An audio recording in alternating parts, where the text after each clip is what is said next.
یہ بات حقیقت ہے کہ میرا باپ اس لڑکی کے گھر پانی دینے کے لیے جایا کرتا تھا، لیکن جس وقت میرے ابا اس عورت کے گھر پانی دینے کے لیے گئے تھے اس کے ساتھ بدکاری ہو چکی تھی، اور اس کے ساتھ بدکاری کرنے والا اور کوئی نہیں بلکہ اس کا سگا بھائی ہے۔ اس نے اپنا الزام میرے باپ کے سر کر دیا، کیونکہ جب میرا باپ پہنچا تو اس کے پیچھے ہی اس کا شوہر بھی آ گیا تھا۔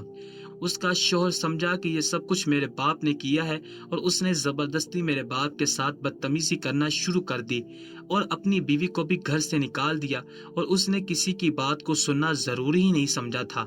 یہ عورت اپنے بھائی کو بچانے کی وجہ سے میرے باپ پر الزام لگا چکی تھی اور اپنے شوہر کی نگاہوں میں بھی پاک صاف بن گئی تھی۔